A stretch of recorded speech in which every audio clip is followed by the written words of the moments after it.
ನಮಸ್ಕಾರ, ನಿಮ್ಮೂರಲ್ಲಿ ರಿಪಬ್ಲಿಕ್ ಕನ್ನಡಕ್ಕೆ ಸ್ವಾಗತ. ನಾನು ನಿಕೇಶ್ ಕೊಠಾರಿ. ಸಿಎಂ ಸಿದ್ದರಾಮಯ್ಯ ವಿರುದ್ಧ ಇಂದು ಲೋಕಾಯುಕ್ತ ಪೊಲೀಸರು ದೂರು ದಾಖಲಿಸುವಂತ ಸಾಧ್ಯತೆ ಇದೆ. ಹಾಗಿದ್ರೆ ಆರೋಪಿಗಳು ಯಾರು, ಯಾವ ಸೆಕ್ಷನ್ ಅಡಿ ದೂರು ದಾಖಲಾಗುವಂತ ಸಾಧ್ಯತೆ ಇದೆ ಗೊತ್ತಾ? ಈ ವರದಿ ನೋಡಿ.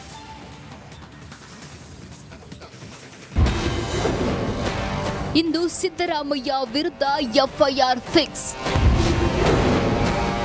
ಸಿಎಂ ಕುಟುಂಬ ಸೇರಿ 5 ವಿರುದ್ಧ ದೂರು. ಸಿಎಂ ಸಿದ್ದರಾಮಯ್ಯ ವಿರುದ್ಧ ಮೂಢ ನಿವೇಶನ ಸಂಬಂಧ ಎಫ್ಐಆರ್ ಇಂದು ದಾಖಲಾಗುವ ಸಾಧ್ಯತೆ ಇದೆ.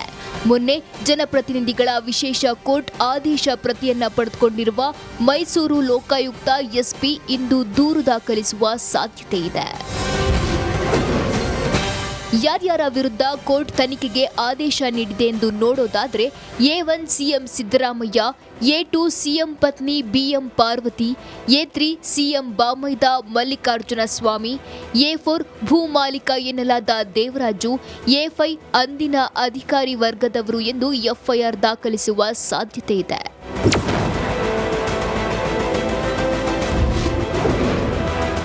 ಸಿಎಂ ವಿರುದ್ಧ ತನಿಖೆಗೆ ಜನಪ್ರತಿನಿಧಿಗಳ ವಿಶೇಷ ಕೋರ್ಟ್ ಆದೇಶ 10 ವಿವಿಧ ಸೆಕ್ಷನ್ ಅಡಿಯಲ್ಲಿ ಪ್ರಕರಣ ದಾಖಲಿಸಲು ಸೂಚನೆ ನೀಡಿದ್ದು, ಐಪಿಸಿ 120B ಕ್ರಿಮಿನಲ್ ಪಿತೂರಿ, 166 ಜನಪ್ರತಿನಿಧಿ ಉದ್ದೇಶಪೂರ್ವಕ ಕಾನೂನು ಉಲ್ಲಂಘನೆ, 403 ಅಪ್ರಾಮಾಣಿಕವಾಗಿ ಆಸ್ತಿ ದುರುಪಯೋಗ, 406 ಅಪರಾಧಿಕ ನಂಬಿಕೆ ಉಲ್ಲಂಘನೆ, 420 ಕ್ರಿಮಿನಲ್ ವಂಚನೆ, 426 ಕಿಡಿಗೇಡಿತನ, 465 ನಕಲಿ ದಾಖಲೆ ಸೃಷ್ಟಿ, 468 ವಂಚನೆ ಉದ್ದೇಶದಿಂದ ದಾಖಲೆ ಸೃಷ್ಟಿ, 340 ಅಕ್ರಮ ಎಸಗಲು ಒತ್ತಡ ಹೇರೋದು, 351 ಭಯ ಸೃಷ್ಟಿಸಲು ಕ್ರಿಮಿನಲ್ ಬೆದರಿಕೆ ಎಂಬ ಸೆಕ್ಷನ್ಗಳನ್ನು ಹಾಕಿದೆ.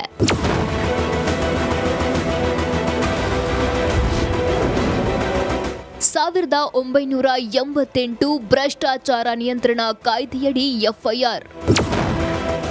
ಇದಷ್ಟೇ ಅಲ್ಲದೆ ಭ್ರಷ್ಟಾಚಾರ ನಿಯಂತ್ರಣ ಕಾಯ್ದೆಯಡಿಯೂ ದೂರು ದಾಖಲಾಗಿದೆ. ಯಾವ್ಯಾವ ಸೆಕ್ಷನ್ ಅಡಿ ಎಂದು ನೋಡೋದಾದ್ರೆ ಪಿಸಿ ಆಕ್ಟ್ 9 ಸಾರ್ವಜನಿಕ ಸೇವಕ ಪ್ರಭಾವ ಬೀರಿದ ಅಪರಾಧ, ಪಿಸಿ ಆಕ್ಟ್ 13 ಸಾರ್ವಜನಿಕ ಸೇವಕನಿಂದ ಕ್ರಿಮಿನಲ್ ದುರ್ನಡತೆ. ಇದಲ್ಲದೆ ಬೇನಾಮಿ ಪ್ರಾಪರ್ಟಿ ಟ್ರಾನ್ಸಾಕ್ಷನ್ ಆಕ್ಟ್ 1988 ಸೆಕ್ಷನ್ 3 ಬೇನಾಮಿ ವಹಿವಾಟುಗಳ ನಿಷೇಧ, ಪ್ರವೇಶಕ್ಕೆ ಶಿಕ್ಷೆ, ಸೆಕ್ಷನ್ 53 ಬೇನಾಮಿ ದಂಡದ ಬಗ್ಗೆ ತಿಳಿಸುತ್ತದೆ, ಸೆಕ್ಷನ್ 54 ಸುಳ್ಳು ಮಾಹಿತಿ ನೀಡುವುದಕ್ಕೆ ದಂಡದ ಬಗ್ಗೆ ತಿಳಿಸುತ್ತದೆ. ಕರ್ನಾಟಕ ಭೂ ಕಬಳಿಕೆ ನಿಷೇಧ ಕಾಯ್ದೆ 211 ಸೆಕ್ಷನ್ 3 ಭೂ ಕಬಳಿಕೆ ನಿಷೇಧ ಮತ್ತು ಕಾನೂನು ಬಾಹಿರ ಎಂಬ ಸೆಕ್ಷನ್ಗಳನ್ನು ಹಾಕುವ ಸಾಧ್ಯತೆ ಇದೆ. ಒಟ್ಟಾರೆ ಒಂದು ದಿನದ ಬಳಿಕ ಸಿಎಂ ಸಿದ್ದರಾಮಯ್ಯ ವಿರುದ್ಧ ಲೋಕಾಯುಕ್ತ ಪೊಲೀಸರು ದೂರು ದಾಖಲಿಸಿ ವಿಚಾರಣೆ ಶುರು ಮಾಡ್ತಾರಾ ಎಂಬುದನ್ನು ಕಾದು ನೋಡಬೇಕಿದೆ. Bureau report, republic Kannada. ಜಾಮೀನು ಅರ್ಜಿ ವಿಚಾರಣೆ ನಡೆಸಲಾಗುತ್ತೆ. 57ನೇ ಸಿಸಿಎಚ್ ಕೋರ್ಟ್ನಲ್ಲಿ ನಡೆಯಲಿರುವಂತಹ ವಿಚಾರಣೆ ಇದು. ದರ್ಶನ್ A2 ಆರೋಪಿ, ಪವಿತ್ರ ಗೌಡ A1 ಆರೋಪಿ, ಹಾಗೆ ಪವನ್ A3 ವಿನಯ್ ಅರ್ಜಿ ವಿಚಾರಣೆಯನ್ನು ನಡೆಸಲಾಗುತ್ತೆ. ಟೋಟಲ್ 4 ಜಾಮೀನು ಅರ್ಜಿಗೂ ಹಿಂದೆ ಆಕ್ಷೇಪಣೆಯನ್ನ ಸಲ್ಲಿಕೆ ಮಾಡ್ತಾರಾ? ಹಾಗಾದ್ರೆ ಎಸ್ಪಿಪಿ ಪ್ರಸನ್ನ ಕುಮಾರ್ರಿಂದ ಆಕ್ಷೇಪಣೆ ಸಲ್ಲಿಕೆ ಸಾಧ್ಯತೆ ಆಗುತ್ತೆ. ಯಾಕಂತ ಹೇಳಿದ್ರೆ ಯಾಕೆ ಇವರಿಗೆ ಜಾಮೀನನ್ನ ಕೊಡಬಾರ್ದು, ಜಾಮೀನು ಕೊಟ್ರೆ ಮುಂದೇನಾಗುತ್ತೆ, ಸಾಕ್ಷ್ಯ ನಾಶ ಮಾಡ್ತಾರಾ? ಎಲ್ಲ ಪ್ರಕರಣಕ್ಕೂ ಕೂಡ ಟ್ವಿಸ್ಟ್ ಪಡೆದುಕೊಳ್ತಾನೆ ಹೋಗ್ತಾ ಇದೆ. ಟೋಟಲ್ ಇವತ್ತು 4 ಜನರ ಅರ್ಜಿ ವಿಚಾರಣೆಯನ್ನ ನಡೆಸಲಾಗುತ್ತೆ. ಪ್ರಪ್ರಥಮ ಬಾರಿ 23ನೇ ತಾರೀಕಿಗೆ ಡೇಟ್ ಆಯಿತು. ತನಿಖೆ ನಡೆಸೋರು ಆವತ್ತು ಜಾಮೀನು ಸಿಗ್ಲಿಲ್ಲ. ಇವತ್ತು ಆ ಜಾಮೀನು ಅರ್ಜಿ 4 ಜನರದ್ದು ವಿಚಾರಣೆ ಆಗುತ್ತೆ. ಆದ್ರೆ ಆ ಮೂಮೆಂಟ್ ಅಲ್ಲಿ ಮೊನ್ನೆ ಹೇಳಿದ್ರು ಏನಾದ್ರೂ ಆಕ್ಷೇಪಣೆ ಸಲ್ಲಿಸದಿದ್ರೆ ಸಲ್ಲಿಸಿ ಅಂತ. ಆದ್ರೆ ಎಸ್ಪಿಪಿ ಪರವಾಗಿ ಪ್ರಸನ್ನ ಕುಮಾರ್ ಅವರು ವಾದವನ್ನ ಮಾಡ್ತಾ ಇದ್ರು. ಹಾಗಾದ್ರೆ ಆಕ್ಷೇಪಣೆ ಅರ್ಜಿಯನ್ನ ಇವತ್ತೇ ಸಲ್ಲಿಸ್ತಾರ? ಹಾಗಾದ್ರೆ ಸಲ್ಲಿಸುವಂತ ಎಲ್ಲ ಸಾಧ್ಯತೆಗಳು ಇರುವಂತದ್ದು. ಯಾಕಂತ ಹೇಳಿದ್ರೆ ಜಾಮೀನು ಕೊಟ್ಟರೆ ಏನಾಗಬಹುದು ಮುಂದೆ ಅಂತ. ಯಾಕಂತ ಹೇಳಿದ್ರೆ ದರ್ಶನ್ ಒಬ್ಬ ಪ್ರಭಾವಿ ವ್ಯಕ್ತಿ, ಹಣಕಾಸಿಗೇನು ಕೊರತೆ ಇಲ್ಲ. ಮುಂದ್ಗಡೆ ಹೊರಗಡೆ ಬಂದಂತ ಸಂದರ್ಭದಲ್ಲಿ ಸಾಕ್ಷ್ಯನಾಶ ಮಾಡುವಂತ ಸಾಧ್ಯತೆ ಇದೆ. ಈ ಹಿಂದೆ ಕೂಡ ರೇಣುಕಸ್ವಾಮಿ ವಿಚಾರಕ್ಕೆ ಸಂಬಂಧಪಟ್ಟಂತೆ ಸಾಕ್ಷ್ಯನಾಶ ಮಾಡೋಕೆ ಹೊರಟಿದ್ದಾರೆ.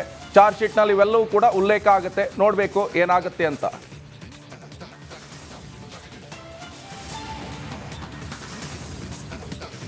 ಇನ್ನು ಬಳ್ಳಾರಿ ಜೈಲಿನಲ್ಲಿ ಐಟಿ ಅಧಿಕಾರಿಗಳ ದರ್ಶನವಾಗಿದೆ. ಇಷ್ಟು ದಿನ ಕೊಲೆ ಕೇಸ್ನಲ್ಲಿ ವಿಲವಿಲ ಅಂತ ಒದ್ದಾಡ್ತಿರುವಂತಹ ಕಾಟೇರ್ನಿಗೆ ಇದೀಗ ಐಟಿ ಡ್ರಿಲ್ ನಡೆಸಿದೆ.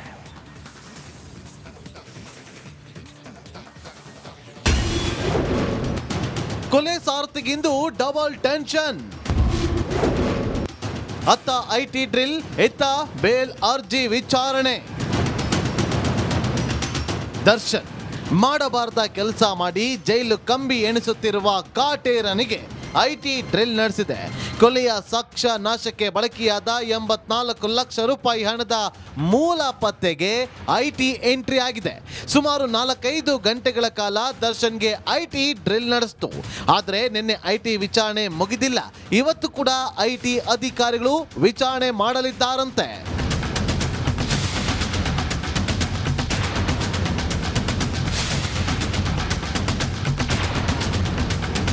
ಆರೋಪಿ ಪ್ರದೋಷ್ ಮೂಲಕ 30 ಲಕ್ಷ ರೂಪಾಯಿ ಹಣದ ಡೀಲ್ ನಡೆದಿತ್ತು ಎನ್ನಲಾಗಿದೆ. ಇನ್ನು ದರ್ಶನ್ ಮನೆಯಲ್ಲಿ ಕೆಲ ನಿರ್ಮಾಪಕರು ನೀಡಿದ್ದ 40 ಲಕ್ಷ ರೂಪಾಯಿ ಹಣ ಪತ್ತೆಯಾಗಿತ್ತು. ಈ ಬಗ್ಗೆಯೂ ಕೂಡ ಐಟಿ ಅಧಿಕಾರಿಗಳು ಪ್ರಶ್ನೆ ಮಾಡಿದ್ದು ದರ್ಶನ್ ಅವರ ಹೇಳಿಕೆಯನ್ನ ದಾಖಲಿಸಿದ್ದಾರೆ. ದರ್ಶನ್ಗಿಂದು ಜೈಲ ಬೇಲ. ಬಳ್ಳಾರಿ ಜೈಲಿನ ಕಾರದೂಟಕ್ಕೆ ಸೊರಗಿರುವ ದರ್ಶನ್ ಜಾಮೀನಿಗಾಗಿ ಪರದಾಟ ನಡೆಸ್ತಾ ಇದ್ದಾರೆ. ಈತ ಕಾಟೇರನ್ನ ಹೊರತರಲು ವಕೀಲರು ಹಾಗೂ ಪತ್ನಿ ವಿಜಯಲಕ್ಷ್ಮಿ ಟ್ರೈ ಮಾಡ್ತಾನೆ ಇದ್ದಾರೆ. ಶನಿವಾರ ಜಾಮೀನಿಗಾಗಿ ದಾಸ ಅರ್ಜಿ ಸಲ್ಲಿಸಿದ್ದ. ಹೀಗಾಗಿ ಇಂದು 57ನೇ ಸೆಷನ್ಸ್ ಕೋರ್ಟ್ನಲ್ಲಿ ದರ್ಶನ್ ಬೇಲ್ ಅರ್ಜಿ ವಿಚಾರಣೆ ನಡೆಯಲಿದೆ. ಒಟ್ಟಾರೆ ಡೆವಿಲ್ಗೆ ಒಂದೆಡೆ ಐಟಿ ಅಧಿಕಾರಿಗಳ ಡ್ರಿಲ್ ಆದ್ರೆ ಇನ್ನೊಂದೆಡೆ ಬೇಲ್ ಅರ್ಜಿ ಟೆನ್ಷನ್ ಆಗಿದೆ. ಹೀಗಾಗಿ ಒಂದಲ್ಲಾದ್ರೂ ಕಾಟೇರನಿಗೆ ರಿಲೀಫ್ ಸಿಗುತ್ತಾ ಕಾದ್ ನೋಡಬೇಕಾಗಿದೆ. News bureau, republic Kannada.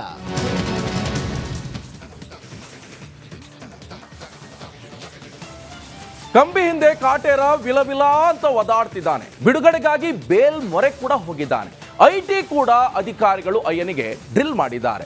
ಇದೇ ಟೆನ್ಷನ್ ನಲ್ಲಿ ದಾಸ ಊಟ ಬಿಟ್ಟು ಚಿಂತೆಯಲ್ಲಿ ಮುಳುಗಿದ್ದಾನಂತೆ.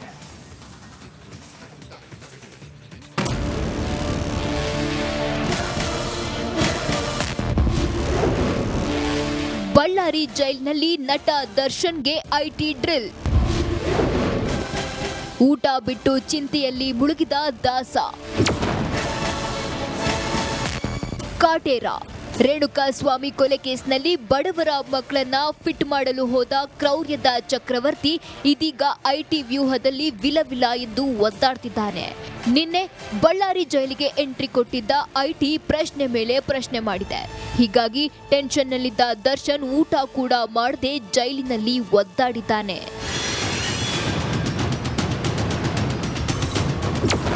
ಒಂದು ಸುತ್ತಿನ ವಿಚಾರಣೆ ನಡೆಸಿದ